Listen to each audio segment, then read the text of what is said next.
الحسنى يا خالقنا سبحانك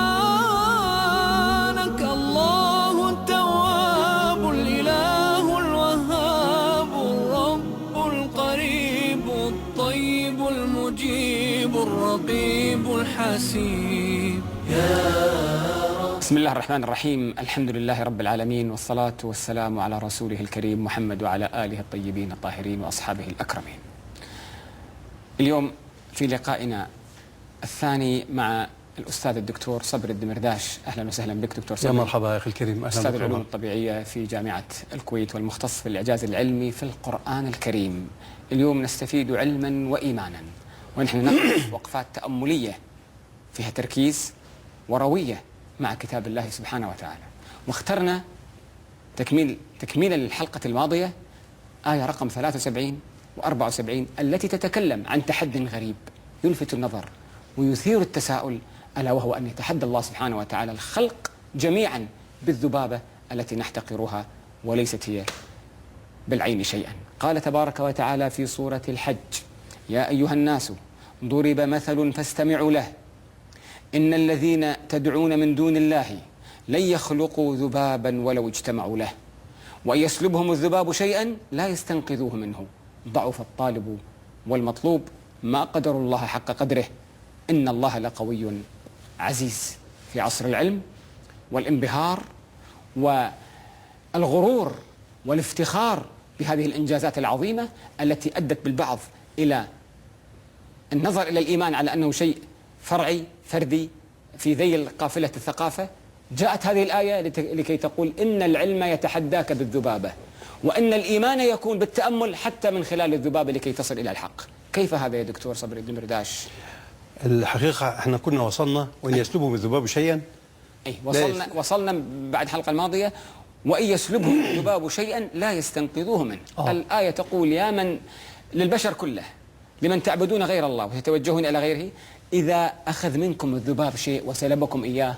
وبعدين حتى في تعبير السلب عجيب، أن الذباب ما قاعد ياخذ بهدوء. لا، وشوف إيه ده، هذا تحدي ولكنه سخرية واستهزاء في نفس الوقت. وإن يسلبهم الذباب أنت بعتوتك أقوى لما يقول طب ماذا لو كان رب العزة قال وإن تسلبهم السباع شيئا لا يستيقظوا منها، صح، كما قال سيد قطب. نعم، الحتة دي من الظلال.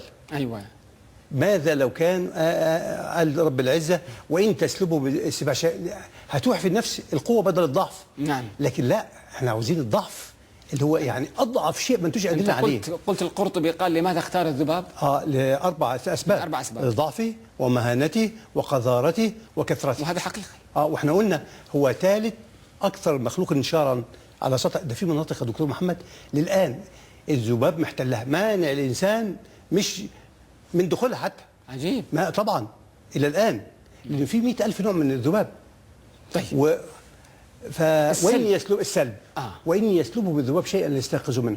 الآية كما قلت أصلا نزلت في عبدة الأصنام. كان يعمل الصنم وبعدين يجمله ويطيبه بالطيب، ويجي الذباب يخطف الخطفة.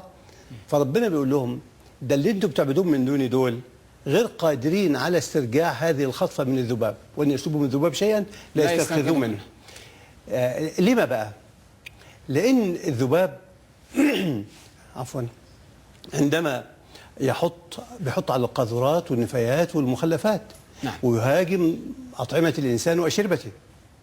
وبعدين زي كما قلت إذا هو بيتذوق هذه الأطعمة والأشربة، إذا راقت له وطابت عن طريق خلايا حساسة موجودة في الشفتين والأقدام، فبيروح الذبابة خطفة الخطفة وجارية هاربة كاللص سواء بسواء. هو ذباب سارق بيخطف، وخطاف يخطف الخطفة ويفر كأنه إيه؟ كأنه سارق. في الحالة ديت احنا أمام موقفين. أيوة. الخطفة ديت إذا كانت سائل تختلف عن إذا كانت صلب. فإذا كان شراب بيكون سائل، فبتاخد لها قطرة من هذا الإيه؟ السائل. نعم. وتروح مرسلها فورا إلى جهازها الهضمي. جهازها الهضمي بدون روية وفي التو وفي اللحظة، يمكن فهمتوا ثانية زي ما قلنا، بيبعتها لمين؟ للجهاز الدوري. والجهاز الدوري بيوزعها على جميع أجهزة الجسم، أنسجة وخلايا. خلاص لن يستطيع أحد يرجعها، لن يستطيع إلا بقتل الذبابة، وحتى بقتل الذبابة.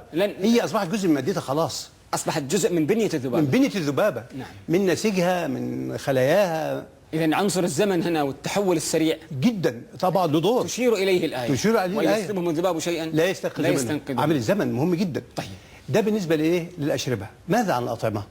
مثلا طعام مكشوف وحط عليه الذباب، استطابه فبياخد خطفة منه. قبل ما بياخد خطفة بيعمل إيه؟ بيروح فارز من الفم لعاب عشان يفككه ويدوبه، ويروح فارز من معدته، بيفرز عليه خمائر أو عصائر أو إنزيمات عشان زيادة في التذويب. وبعدين يروح باعتها بقى للجهاز الهضمي، والجهاز الهضمي على طول يروح موزعها فورا للجهاز الدوري، والجهاز الدوري كما قلت بيوزعها فورا 4 أقسام. هنا بقى استحالة الرجوع. 4 أقسام. واحد يدخل في بناء جسم الذبابة نفسها في أنسجتها وخلاياها، خلاص صار جزء منها.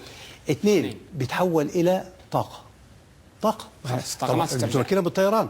هتجيبها ازاي؟ 3 وبعدين 3 بيتحول الى مركبات عضويه. الذبابه، جسم الذبابه في امس الحاجه اليها مركبات عضويه، هترجعها ازاي؟ والرابع بينزل من الفتحه الهضميه بتاعت الذبابه في صوت مخلفات.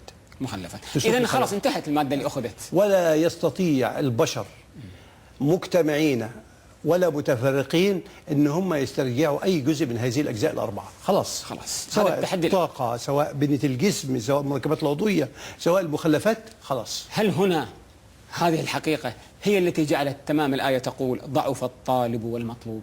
فمن هو الطالب ومن هو المطلوب؟ نشرح حق الناس دكتور حتى نستفيد ان شاء الله.